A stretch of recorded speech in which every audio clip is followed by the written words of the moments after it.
Deus, aleluia. Reina em nós também, Senhor, nas nossas vidas, aleluia.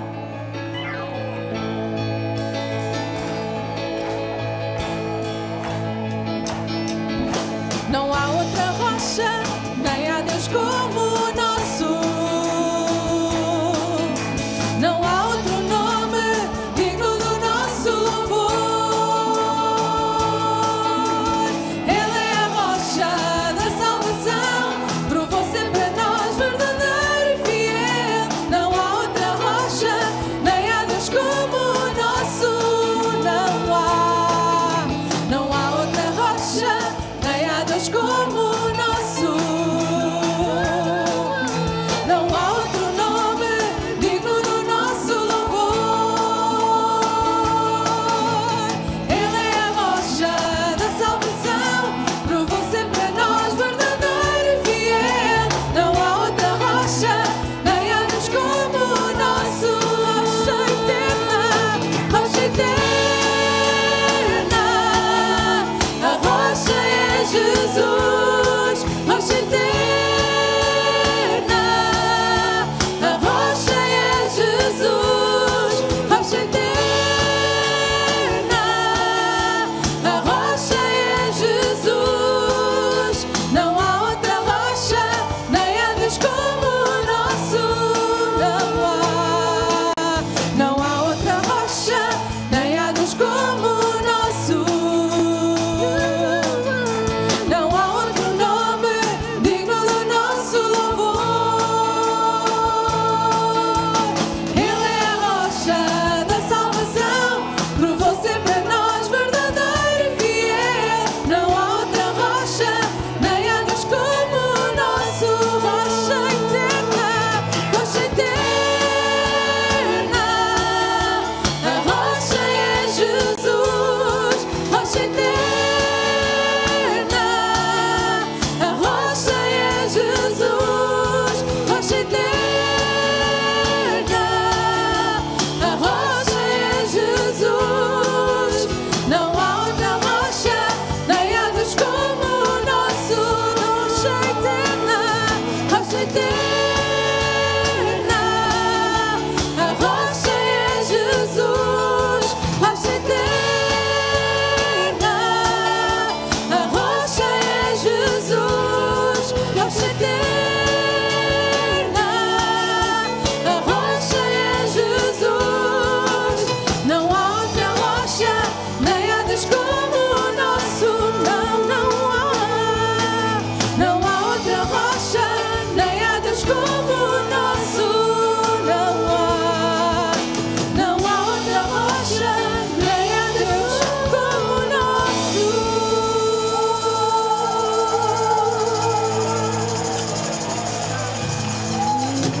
Aleluia, Senhor. Não há ninguém como tu, Deus. Obrigado, Senhor, porque enviaste o teu Filho para nos salvar, Deus. Obrigado, Senhor, porque naquela cruz estaríamos nós, Pai, se não fosses tu, o teu grande amor, Deus. Obrigado pela tua misericórdia, Senhor, que é renovada a cada manhã, Senhor. Obrigado, Deus, porque os teus olhos sempre estão colocados sobre os teus filhos, Pai. Obrigado, Senhor, porque tu providencias tudo aquilo que nós necessitamos, Deus. Obrigado, Senhor, porque ainda hoje, quando falhamos, Senhor, reconhecemos o nosso pecado, Senhor, tu nos perdoas, Pai. Obrigado, Deus, porque tens sustentado esta igreja, Senhor, nas tuas mãos, Deus. Queremos te pedir que continues a fazê-lo, Senhor, a abençoar o ministério da tua igreja, Senhor. Continues, Senhor, a usar-nos como sal da terra e luz do mundo, Pai, para que as nações, para que os outros portugueses, Senhor, também possam saber que há salvação em Ti, Senhor. Tu és o único verdadeiro caminho, Pai, que nos leva a Ti, Senhor. Deus, recebe a nossa adoração, Pai. Só Tu és merecedor da mesma, Senhor. Recebe, Deus, que venha um perfeito louvor dos nossos corações, Pai. Temos tantos motivos para estar gratos, Senhor, para reconhecer a Tua soberania, Deus. Senhor, sem Ti nada somos, Pai, nada podemos fazer, Senhor. Queremos depender mais e mais de Ti, Senhor. Que Tu cresças em nós e a nossa vontade, Senhor, possa diminuir, Pai. para que o teu nome possa ser glorificado, Deus. Bendito sejas, Deus. Senhor, tu que és o Cordeiro Imaculado, recebe a nossa adoração. Seja exaltado neste lugar, Deus. Bendito sejas, Senhor. Aleluia. Bendito sejas, Deus.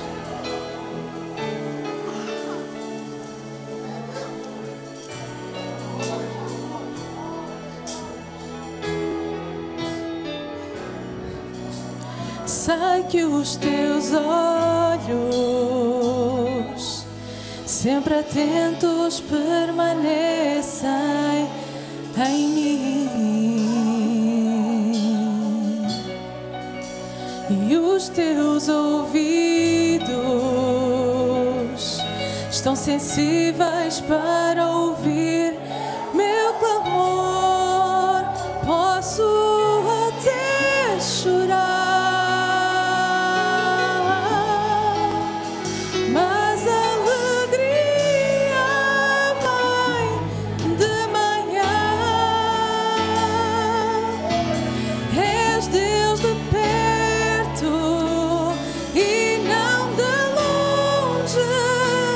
nunca mudaste.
Alguém? Então nós vamos dizer a todas, ali atrás também, vamos dizer a todas as nossas visitas que estão bem-vindos, em nome do Senhor Jesus Cristo. Amém. Nosso irmão Ricardo, podem ficar sentados, irmãos, vai entoar-nos agora 2 canções.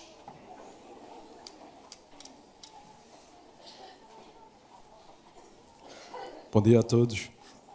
Agradecer ao pastor Paulo Branco o privilégio de estar aqui convosco e partilhar um pouquinho daquilo que o Senhor tem trazido ao coração e que o Senhor agora possa também trazer ao vosso coração.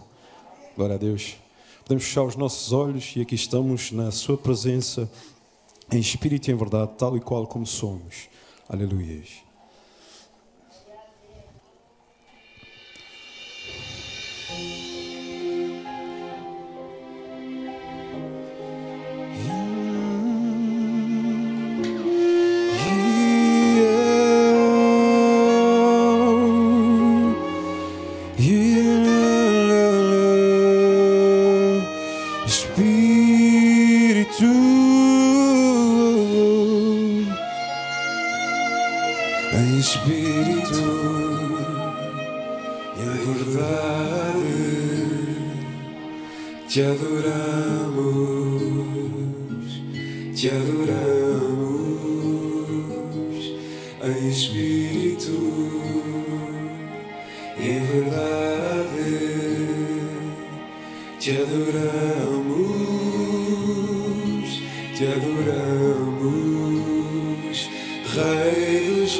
Do Senhor, meu prazer é viver na casa de Deus, onde flui o amor.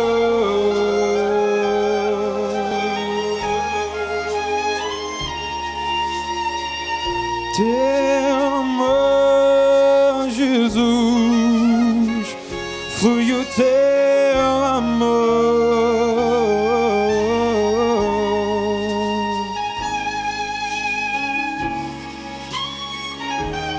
Te adorar, oh Rei dos Reis, foi que eu nasci, oh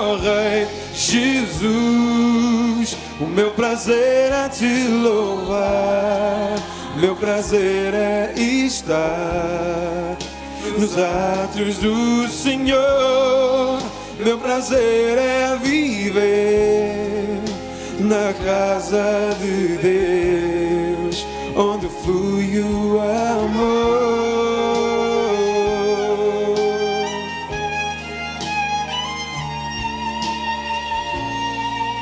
Onde flui o amor,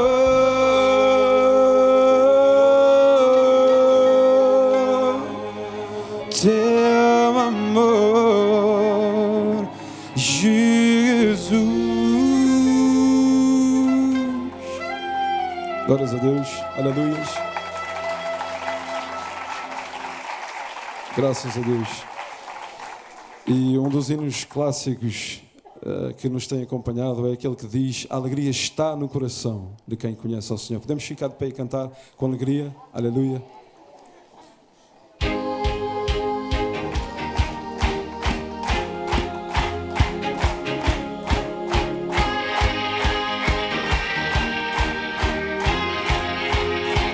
Alegria. A alegria está no coração de quem já conhece a Jesus.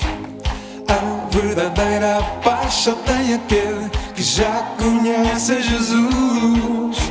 O sentimento mais precioso que vem do nosso Senhor é o amor que só tem quem já conhece a Jesus.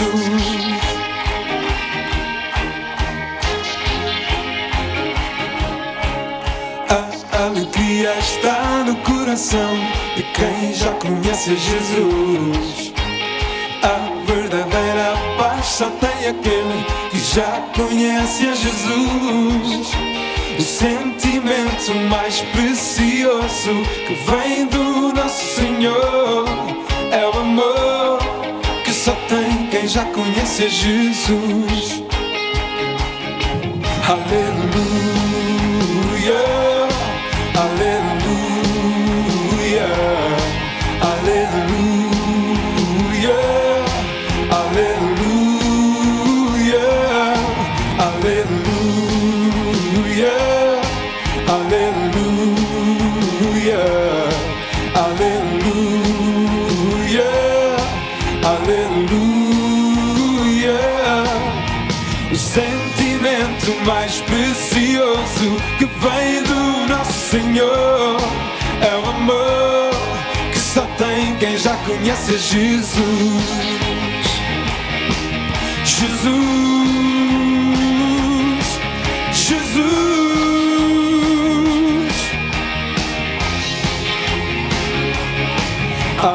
Aleluia, aleluia, aleluia,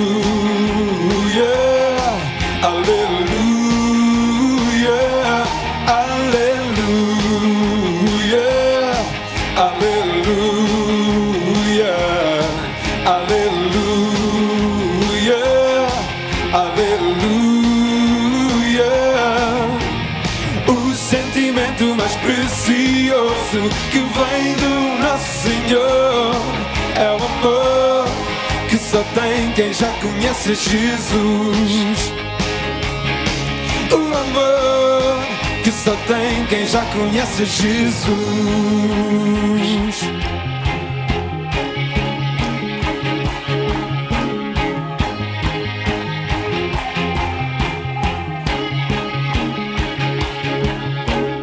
Aleluia. Glória a Deus. Uma salva de palmas para o Senhor. Amém.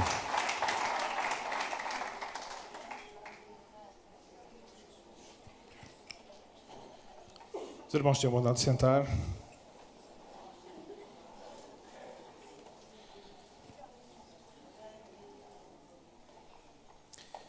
É bom estar na casa do Senhor.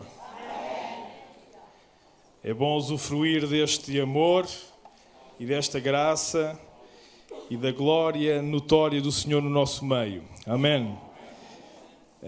Eu não sei qual é que é o sentimento que os irmãos têm, mas eu tenho um sentimento profundo de alegria, de satisfação no nosso Deus, porque Ele continua a cada dia a surpreender cada um de nós. E o crente que não se deixa surpreender pelo Senhor, é melhor pedir: Senhor, eu quero ser surpreendido. Glória ao seu grande nome. Mas, irmãos, eu convidava a cada um de vós a abrir as vossas Bíblias na segunda epístola do apóstolo São Pedro.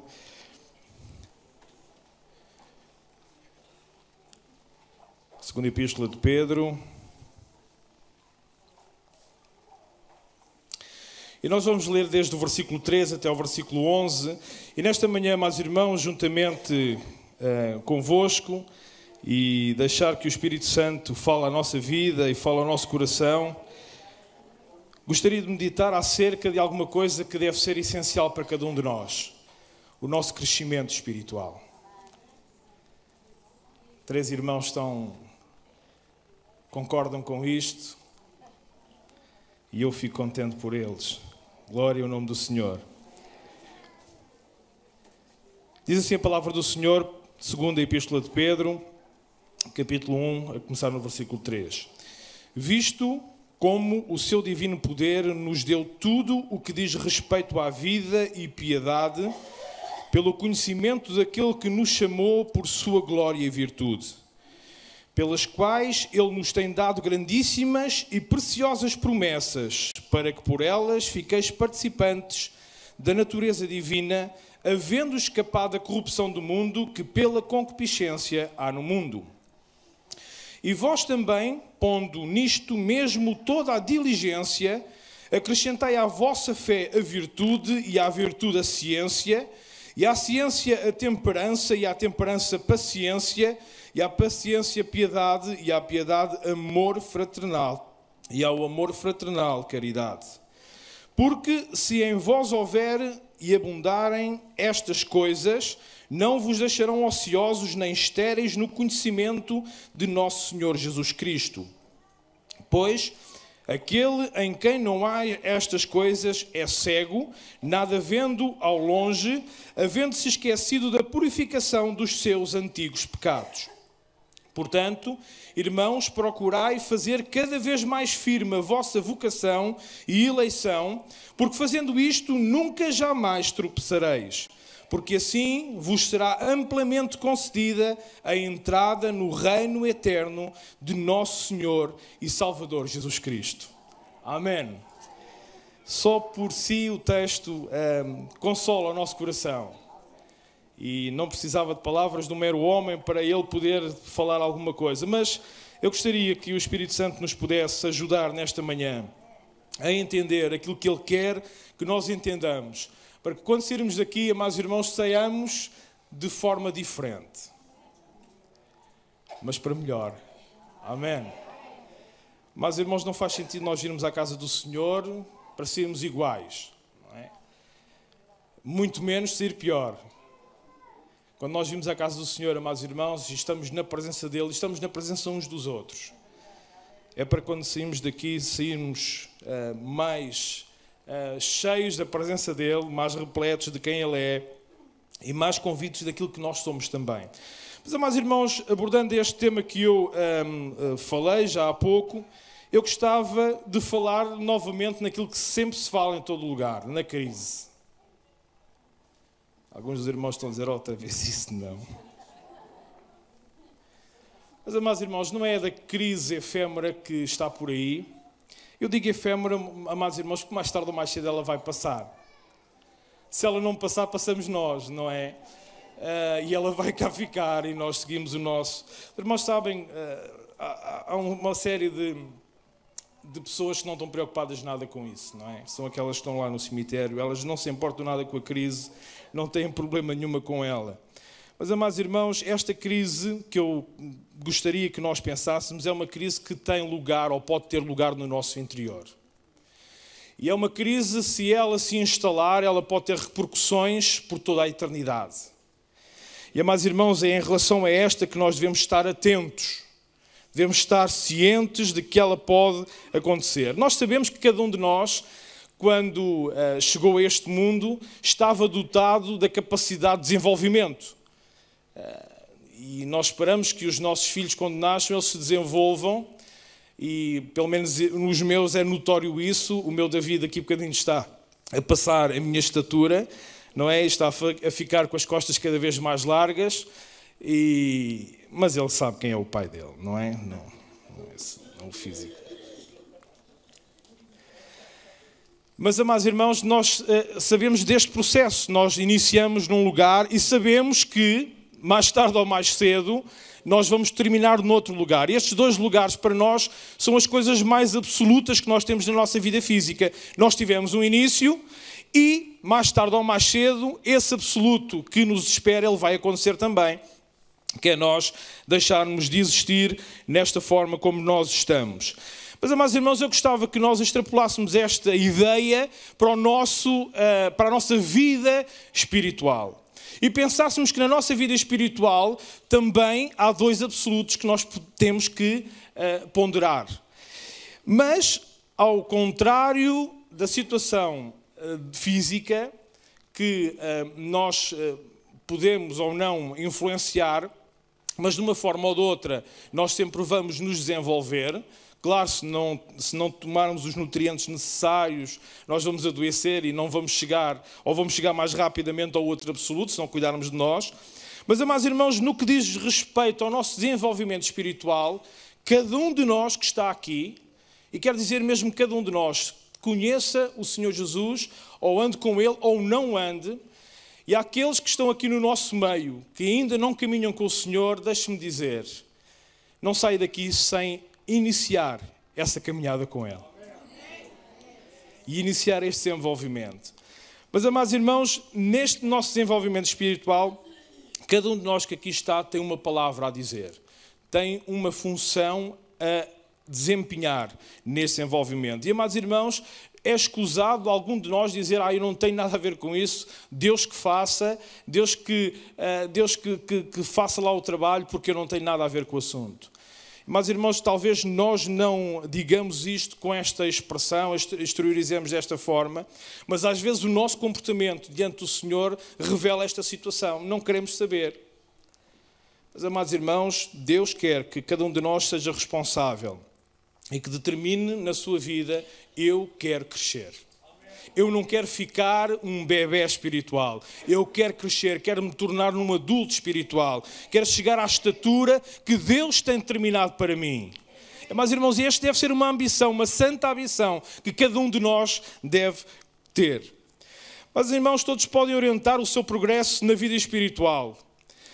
E nós vamos nesta manhã deixar que a palavra de Deus mostre qual é a nossa situação neste momento e deixar que o Espírito Santo, seja qual for a situação em que nós estivermos, nos ajude a tomar a decisão de progredirmos para o estágio de desenvolvimento que Deus almeja para nós. Amém? Então, meus irmãos, para espiritualmente nos desenvolvermos, nós temos que ter um ponto de partida. No versículo 3 e versículo 4 do texto que nós lemos, diz que visto que como o seu divino poder nos deu tudo o que diz respeito à vida e piedade, pelo conhecimento daquele que nos chamou, por sua glória e virtude, pelas quais Ele nos tem dado grandíssimas e preciosas promessas, para que por elas fiqueis participantes da natureza divina, havendo escapado da corrupção e pela concupiscência há no mundo. Mas, irmãos, neste processo de desenvolvimento há um ponto de partida. E este ponto de partida, amados irmãos, foi outorgado, foi dado, foi providenciado para cada um de nós da parte de Deus por Jesus Cristo. Mas, irmãos, este ponto de partida era alguma coisa que nenhum de nós, como ser humano, poderia, de alguma forma, produzi-lo, ter um processo de criação deste ponto de partida. Mas Deus, pelo seu amor, o amor por cada um de nós, Ele determinou, através de Jesus Cristo, tomar a iniciativa de criar para cada um de nós este ponto de partida. Prezada visita que estás no nosso meio, talvez tu estás mesmo a precisar de um novo ponto de partida. E a tua estada neste lugar simplesmente é o resultado daquilo que Deus fez, da forma como Deus moveu o universo para que tu hoje estivesses aqui. para que tu soubesses que há um ponto de partida, que tu podes recomeçar, podes começar uma vida que não tens tido até aqui, mas que Deus pode providenciar e Deus quer providenciar. Mas, irmãos, Jesus deixou a sua habitação celestial para estar connosco, para nos providenciar este ponto de partida. Em João, o Evangelho segundo João, capítulo 1, versículo 11 e 12, nós lemos da palavra do Senhor: veio para o que era seu. Ele veio, ele existiu, ele nasceu no meio de uma nação. Veio para o que era seu. Sabem? O seu próprio povo, a sua própria nação, a nação escolhida de Deus, diz que não o receberam. Mas eu gosto tanto do versículo 12. Mas a todos quantos o receberam, deu-lhes o poder, deu-lhes a possibilidade, deu-lhes o ponto de partida para serem feitos filhos de Deus aos que creem no seu nome. Glória, o nome do Senhor Jesus. Revelação profunda do amor de Deus veio até este mundo para que nós tivéssemos um novo ponto de partida e decidíssemos a partir daquele momento aquilo que queremos fazer. Queremos ficar bebés ou queremos crescer? Em Efésios capítulo 2, versículo 8, nós vemos qual é o processo que nos coloca nesse ponto de partida. Os irmãos, imaginem uma corrida lá nos Jogos Olímpicos, aqueles homens, os homens e as mulheres, não é, que são atletas naquelas corridas, principalmente naquelas corridas rápidas, aquelas corridas de 100 metros, eles colocam-se lá numa posição e às vezes até estão tão nervosos que arrancam antes de se dar a partida.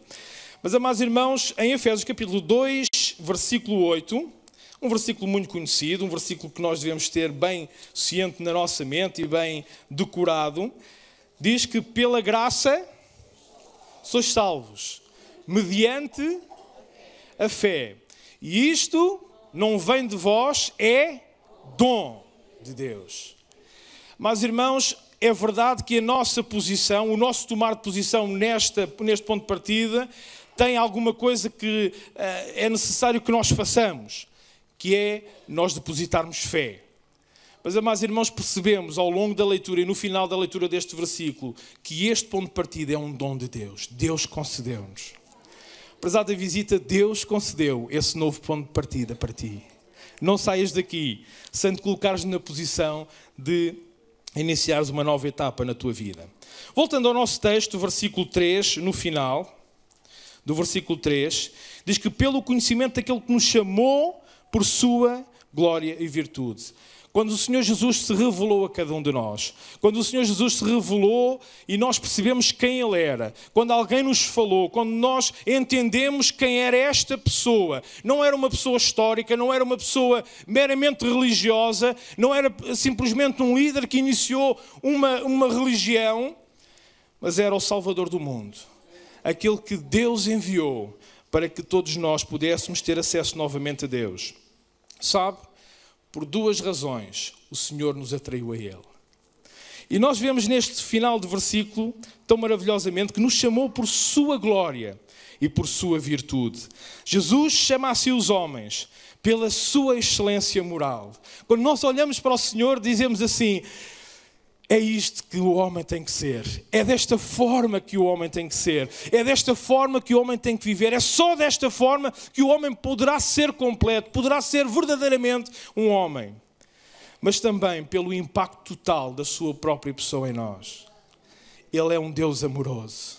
Ele é um Deus que cura, Ele é um Deus que sara, Ele é um Deus que resolve os nossos problemas. E quando nós nos confrontamos com Ele, quando o vemos e quando percebemos que Ele é muito mais daquilo que se calhar nós temos colocado na nossa mente, então o impacto dele nas nossas vidas faz a transformação e faz em nós, ou cria em nós a necessidade de nós nos colocarmos neste ponto de partida que Ele tem criado para cada um de nós.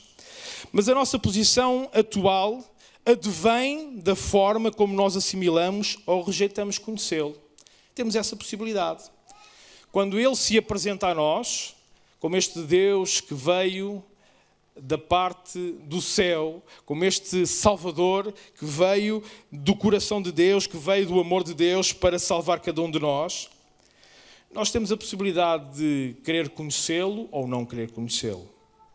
E isso vai ditar qual é que é a posição do nosso desenvolvimento e qual é que é a posição da nossa decisão em relação àquilo que Deus tem para cada um de nós como homens. Olha, podemos conhecê-lo pelo depósito da nossa confiança nele. Nos 2 versículos anteriores nós lemos acerca daquilo que Pedro está a escrever, esta introdução a esta carta e da forma como ele introduz esta carta. E os irmãos vejam: aos que conosco alcançaram fé igualmente preciosa pela justiça do nosso Deus e Salvador Jesus Cristo, graça e paz vos seja multiplicada pelo conhecimento de Deus e de Jesus nosso Senhor. Então nós vemos que há uma decisão por parte de algumas pessoas a quem Pedro escreve esta carta, e esta decisão foi ter depositado fé em Jesus Cristo, ser colocado na sua posição de ponto de partida, e por causa disto, eles querem conhecer mais quem é Deus, e por causa de querem conhecer mais quem é Deus, quem é o Senhor Jesus, então a graça e a paz são multiplicadas por esse conhecimento. Mas nós podemos apenas assentir intelectualmente da existência dele, mas isso não ter impacto qualquer na nossa vida. Mas, irmãos, deixa eu abrir aqui um parênteses. Às vezes nós ficamos muito encostados aos nossos anos de crentes. Eu já sou crente há tantos anos. Mas, amados irmãos, não é por nós sermos crentes há muitos anos que nós vamos entrar no céu.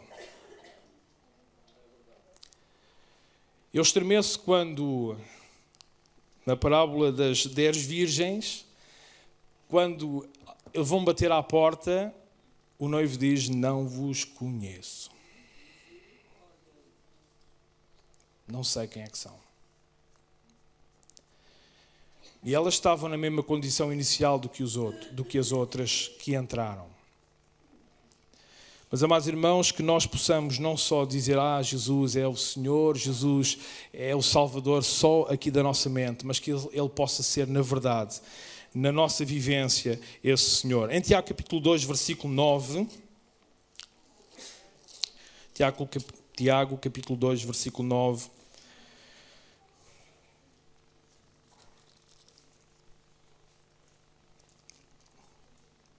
devo ter tirado mal a...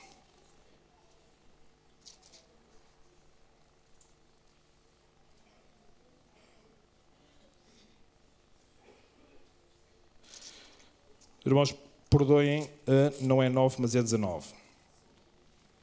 Tu crês que há um só Deus, fazes bem. E agora veja o que vem a seguir. Faz impressão isto, não faz? Também os demónios creem e estremecem. Tiago está aqui a chamar a atenção: cuidado. Tu crês que Deus existe? Fazes bem, isso é um bom sentimento intelectual. Mas isso não chega. Isso não é suficiente. Porque também os demónios creem, estremecem, sabem quem Deus é. Mas, amados irmãos, que nós possamos ir mais além, decidirmos que queremos conhecer mais profundamente Deus e deixar que a vida dele faça parte, ou seja, que ela se transforme a nossa vida para ser cada vez mais parecida com a vida dele. Mas nós podemos também, é uma situação que nos assiste, nós podemos também simplesmente rejeitar que Ele existe. Dizer: não, Deus não existe. Salmo capítulo 10, versículo 4. Infelizmente, amados irmãos, temos tanta gente por aí que pensa pela sua intelectualidade, que pensa pela sua cultura, que pensa pela capacidade profunda de cultura que foi aglomerando ao longo da sua vida, que é suficiente. Salmo 10, versículo 4 diz: por causa do seu orgulho, o ímpio não investiga. Todas as suas cogitações são: não há Deus. Eu gosto muito do início deste versículo. porque revela que a pessoa que é ímpia é também ignorante. Ou seja, ele pode ter uma cultura tremenda, pode ter até um grau académico de topo, mas continua a ser ignorante porque não investiga, não vai à procura quem é este Jesus. Amado irmão, nós precisamos diariamente dizer quem é este Jesus. Precisamos diariamente, com a nossa Bíblia, procurar quem é este Jesus. O que é que Ele tem para mim? O que é que Ele pode fazer mais? Ou o que é que eu posso... Qual é a situação em que eu me posso colocar para que Deus faça em mim mais do que aquilo que tenho feito até aqui? Glória ao nome do Senhor. Mas nós também podemos... E eu desejo que todos façamos desta forma, honestamente indagarmos acerca dele.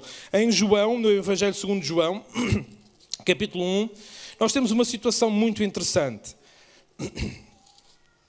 Um homem, um cético. Capítulo 1, versículo 45 a 50.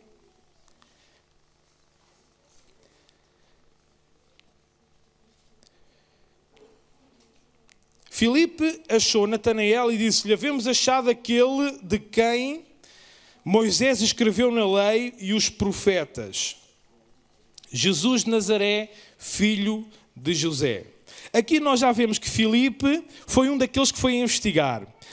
Ele percebeu que Jesus era alguém diferente, era um mestre diferente daqueles que ele tinha conhecido até ali, mas ele foi indagar de onde é que este homem vem. Ele foi perceber quem é que é esta pessoa. E ele diz ao seu irmão Natanael: olha, ele é Jesus de Nazaré, filho de José. E agora vemos a resposta deste homem cético, Natanael. Disse-lhe Natanael: pode vir alguma coisa boa de Nazaré, lá do norte? Pode vir alguma coisa boa dali? Do norte de Israel, não é aqui de... Pois que nós também temos uma Nazaré. Eu agora de repente vi os irmãos estarem a olhar todos para mim.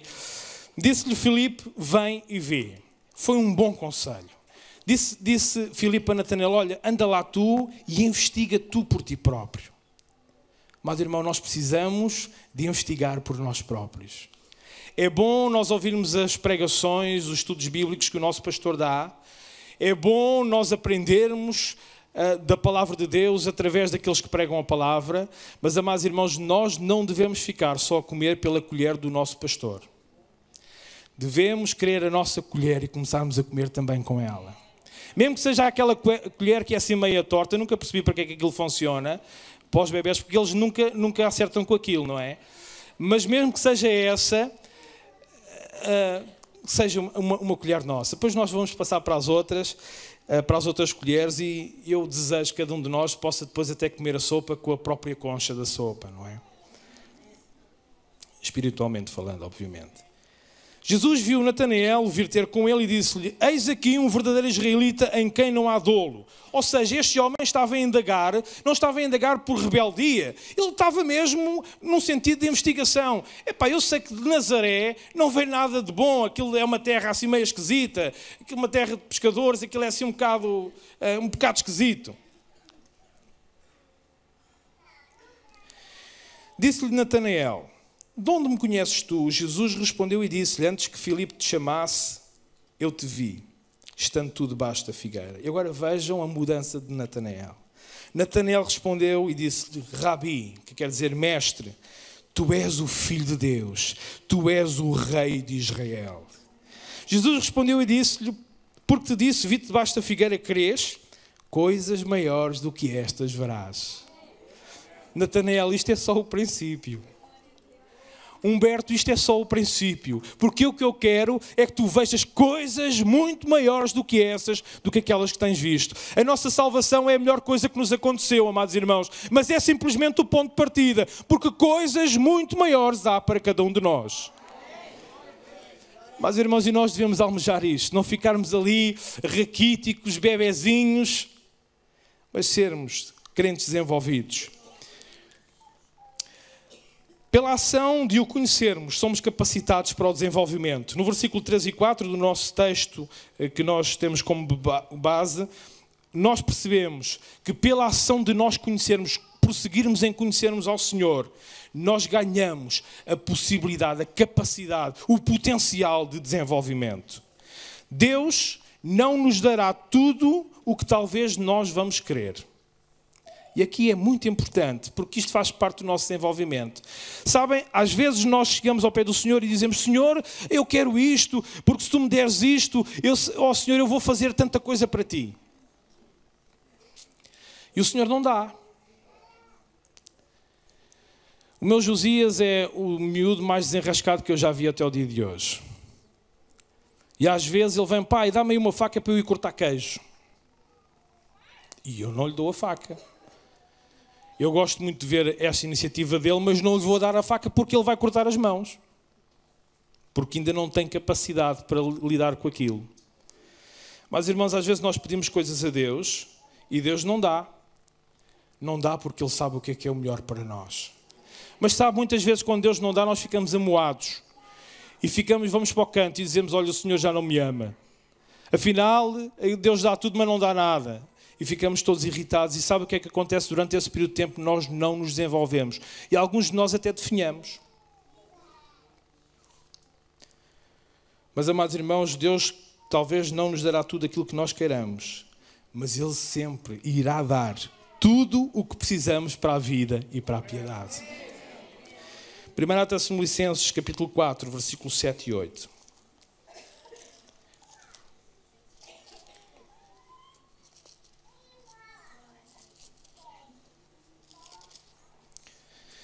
Diz a palavra do Senhor: porque não nos chamou Deus para a imundícia, mas para a santificação.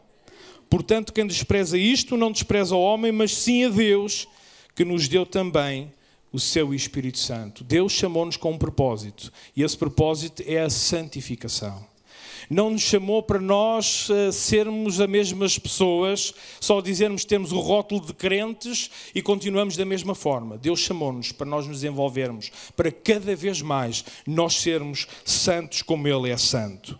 Em Tiago capítulo 4, versículo 3, eu gostava que nós lêssemos este versículo, Tiago capítulo 4, versículo 3.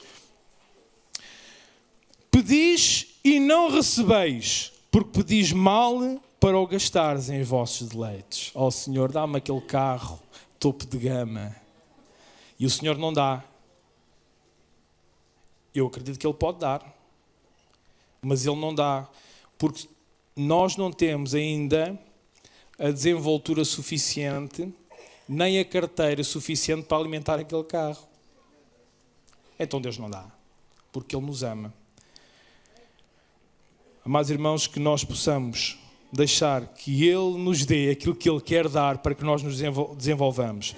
Cabe a cada um de nós, amados irmãos, reagir à iniciativa de Deus por Cristo Jesus, ao conceder aos homens um novo ponto de partida, onde nos capacita com tudo o que diz respeito à vida e à piedade.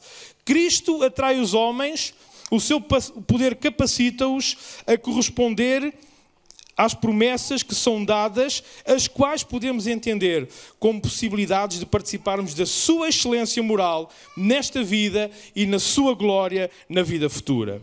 Mas, amados irmãos, para espiritualmente nos desenvolvermos, nós temos que responder apropriadamente. E é aqui que entra a nossa decisão. Ou decidimos ficar sentados no banco da escola dominical. Alguns até têm o privilégio de terem nascido nos bancos da escola dominical. Deve ser um bocado desconfortável para as mães. Mas alguns até têm o privilégio disso. Mas ficam por aí. Não avançam mais. Mas, amados irmãos, a Bíblia nos mostra muito claramente que nós temos um papel ativo nesta situação de nos desenvolvermos. Em primeiro lugar, nós vemos no final do versículo 4 do texto que temos como base que aquilo que nós temos que fazer é abandonar em primeira instância o mundo. Faz parte do nosso processo, faz parte da nossa ação, abandonar o mundo. Havendo escapado da corrupção que pela concupiscência há no mundo.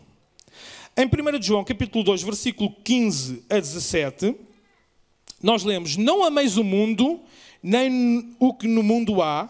Se alguém ama o mundo, o amor do Pai não está nele. Porque tudo o que há no mundo, a concupiscência da carne, a concupiscência dos olhos e a soberba da vida, não é do Pai, mas do mundo. E o mundo passa e a sua concupiscência, mas aquele que faz a vontade de Deus permanece para sempre. Amados irmãos, nós só caminharemos em direção ao nosso desenvolvimento espiritual, para o estágio que Deus quer, quando nós decidirmos radicalmente abandonar o mundo. Eu volto a frisar. Nós só caminharemos para o nosso desenvolvimento espiritual, para o estágio que Deus quer, quando decidirmos abandonar o mundo. Dizer, para mim não faz mais sentido aquela vida que eu vivi sem Jesus na minha vida. Não faz mais sentido aquela vida que eu tinha, por mais confortável que ela fosse, por mais bela que ela fosse, eu deixei essa vida do mundo para trás e quero viver agora a vida que Jesus tem determinado para mim, segundo aquilo que Ele me está a dirigir. Mas nós precisamos de agir diligentemente também na resposta. E do versículo 5 até o versículo 7... nós vamos encontrar uma listagem que Pedro fez. Era usual naquela altura em que esta carta, pensa-se que ela foi escrita, era uma cultura muito repleta da cultura grega, e uma das facções dos gregos, os estoicos, eles tinham muito esta fórmula de fazer as coisas. Eles alistavam determinados elementos, e eles chamavam essas listas a progressão moral. Eles listavam e as pessoas que conseguissem fazer aquilo é porque estavam a progredir moralmente. Pedro usa o mesmo estilo, Paulo também faz uso dessa situação, mas ele não usa no sentido de criar uma lista inócua, uma lista que só se consegue pelo esforço humano, mas ele demonstra, através da palavra, ele demonstra, inspirado pelo Espírito Santo, as coisas que Deus quer que cada um de nós faça, mas também nós ficamos cientes que Deus estará connosco para nos ajudar, para que nós as cumpramos. Em Hebreus capítulo 6, versículo 1, diz o escritor, pelo que deixando os rudimentos. Mas, irmãos, é uma instrução que a palavra de Deus nos dá. Nós devemos deixar os rudimentos, não devemos ficar só satisfeitos, confortáveis com o princípio. É bom, é o melhor, mas Deus tem mais para mim.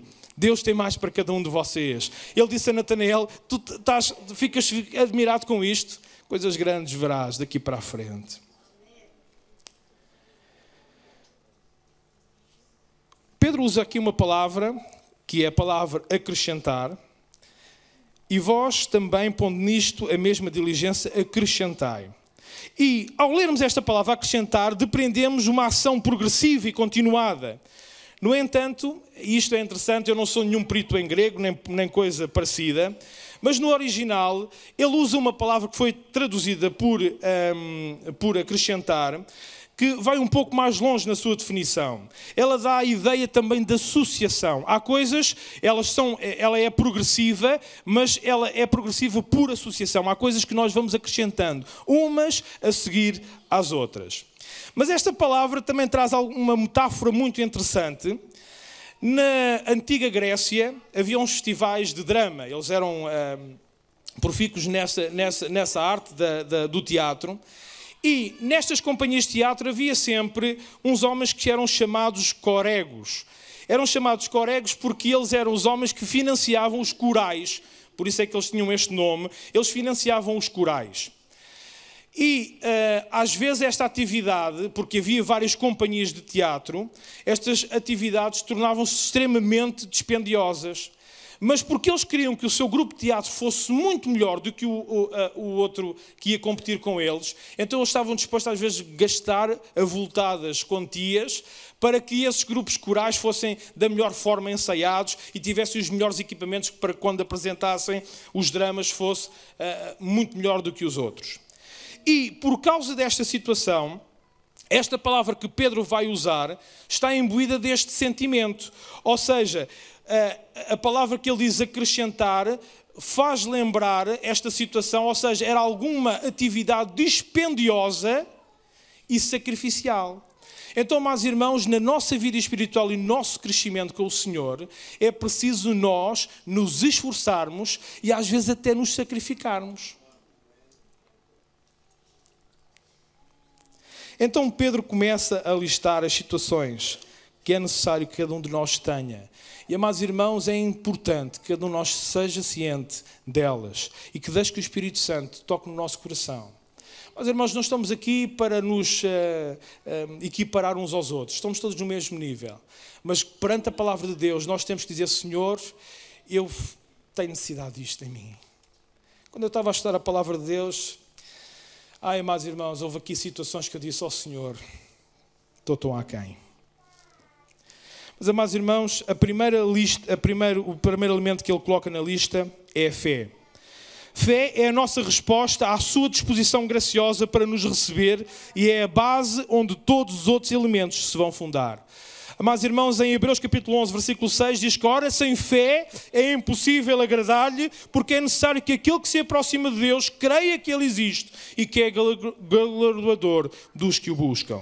Mas, irmãos, sem fé não há início de crescimento. Se eu não confio no Senhor, se eu não deposito inteira confiança nele, não há início de crescimento, não há possibilidade de desenvolvimento. O segundo elemento que ele coloca é a virtude.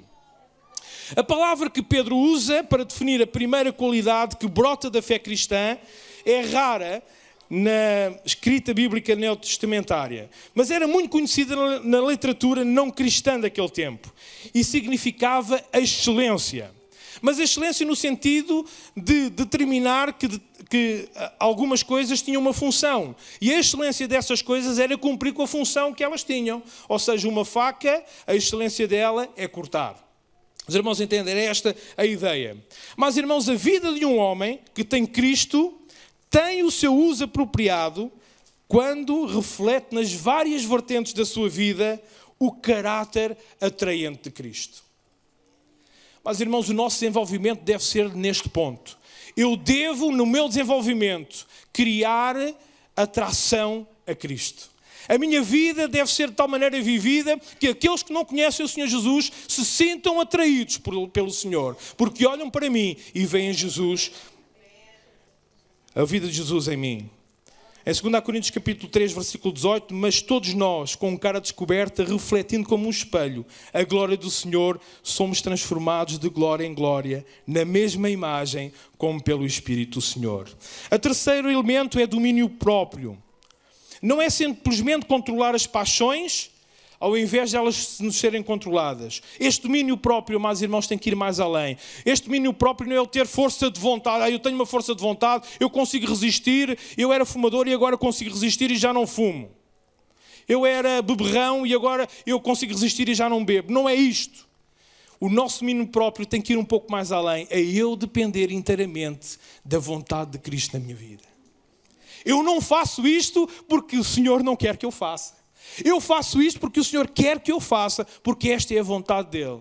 Mas, irmãos, este domínio próprio tem esta componente na nossa vida. Tem que ter esta componente.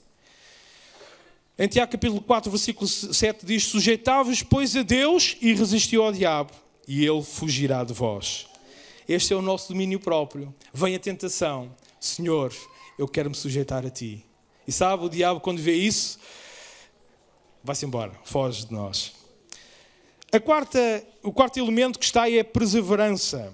E, meus irmãos, perseverança é disposição mental que não é abalada pela dificuldade e pela aflição. Mas, irmãos, eu sei que a conjuntura que nós estamos a viver não é fácil. Eu sei que isso nos traz dissabores, nos traz problemas no nosso conforto diário. Mas, amados irmãos, não deve ser isso que abala a nossa confiança no Senhor. Nós devemos ser crentes perseverantes. O crente perseverante resiste à oposição do mundo pelo exterior e à sedução da carne no seu interior. O seu cristianismo é um brilho firme, como o de uma estrela, e não um brilho forte, mas efêmero, como de um cometa. Sabe, às vezes crentes, quando está a correr tudo bem, aí eles saltam, eles pulam, eles fazem 30 por uma linha, como nós costumamos dizer. Mas quando as coisas não estão a correr bem, eles estatelam-se todos no chão. Sabe como é que o meteoro faz quando atinge um outro corpo celeste? Faz uma grande cratera. Estatela-se todo e o brilho dele desaparece completamente. Mas, amados irmãos, o crente perseverante, ele continua a brilhar. Mesmo quando as coisas estão a correr todas mal. Amados irmãos, e nós precisamos de desenvolver isto em nós. Pedir ao Senhor, Senhor, eu quero ser desta forma, quero ter esta componente em mim. Em Marcos capítulo 13, versículo 13, diz: e sereis aborrecidos por todos por amor do meu nome. Mas quem perseverar até ao fim, esse será salvo. Aleluia. O quinto ponto que Pedro alista é a piedade, que deve ser entendida como reverência, que é muito mais que uma rotina de comportamento religiosamente considerável, é uma consciência prática de Deus em todos os aspectos da nossa vida. Mas, irmãos, isto quer dizer que nós temos que ser crentes, tanto aqui na igreja como fora da igreja. Eu tenho que ser um crente que reflete a vida de Deus em mim, seja onde for. Olho lá no trabalho quando eu sou maltratado, quando eu sou gozado. Olho quando o senhor que conduz o autocarro, que acordou mal, teve uma noite má e que nos fala mal quando nós entramos. Na repartição das finanças, quando nós vamos ter que pagar o tributo que o ministro Gaspar decidiu que nós temos que pagar. E custa-nos. Mas, amados irmãos, devemos sempre demonstrar a vida de Deus em nós. Onde quer que nós estejamos. E isto é o que Pedro está a listar. Em Mateus 5,6 diz assim: resplandeça a vossa luz diante dos homens, para que vejam as vossas boas obras e glorifiquem a vosso Pai que está nos céus. É tão triste quando nós ouvimos: igreja, não quer saber, tem o meu vizinho lá de coisa, anda lá na vossa igreja, aquilo é da pior pessoa que existe. Mas, irmãos, que Deus nos ajude, que o nosso envolvimento tenha este componente. O sexto elemento que ele alista é a fraternidade. Aqueles que aceitam um novo ponto de partida dado por Deus devem mostrar realeza no comportamento para com os outros filhos do rei. Mas, irmão, o nosso envolvimento espiritual também se vê na forma como nós nos relacionamos uns com os outros. Eu não gosto daquele irmão porque ele tem as orelhas muito grandes. E quando estou atrás dele, ele mexe a cabeça e faz vento, e eu já me constipei 2 vezes por causa disso.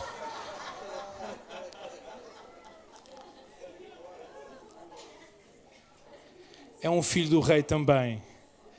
Ele tem as orelhas grandes, mas Deus ama-o e salvou-o também. 1 João capítulo 4, versículo 20 diz: se alguém diz eu amo a Deus e aborrece o seu irmão, é tão claro, é mentiroso. Porque quem não ama o seu irmão, o qual viu, como pode amar a Deus, a quem não viu? Eu amo tanto o Senhor, mas aquele irmão, não o posso ver. A Bíblia chama muito claramente que essa pessoa é mentirosa. Finalmente, o último estágio do nosso envolvimento é o amor. Em 1 Coríntios capítulo 13, versículo 13, diz que o amor é o maior deles, é o maior de todos, é a maior situação que nós podemos ter na nossa vida. Em termos práticos, a palavra que foi traduzida por amor denota para o cristão o amor que Deus demonstrou para connosco e que também requer da nossa parte para com Ele. A nossa atitude amorosa de Deus não aconteceu porque nós éramos amáveis. Sabe, Deus amou-nos não porque nós éramos tão fofinhos e o Senhor amou-nos. Não, a Bíblia diz que nós éramos inimigos dEle.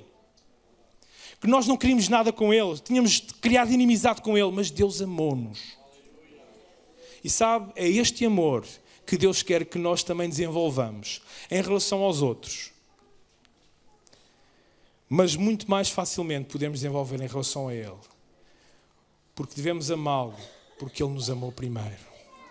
Devemos de todo o coração proceder na nossa vida em amor, porque Ele nos amou primeiro. Mas, amados irmãos, deixem-me eu focar este ponto que é tão importante. Os homens nunca vão acreditar no amor de Deus se não virem esse amor em nós.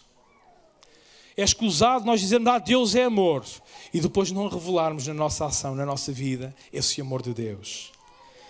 Em 1 João capítulo 3, versículo 16, diz: conhecemos o amor nisto, que Ele deu a vida por nós. E agora veja, e nós devemos dar a vida pelos nossos irmãos. Irmão, eu agora tenho que morrer por causa do meu irmão. Não é isso que a palavra de Deus está a dizer. Mas a minha vida deve ser menos importante que a vida do meu irmão. Isto é muito difícil. Nós temos que ser muito altos espiritualmente falando. para fazer assim. Mas em Filipenses diz que nós devemos seguir aquilo que o Senhor Jesus fez, que sendo Deus, não teve por usurpação ser igual a Deus, antes aniquilou-se a si mesmo. E tomou a forma de homem.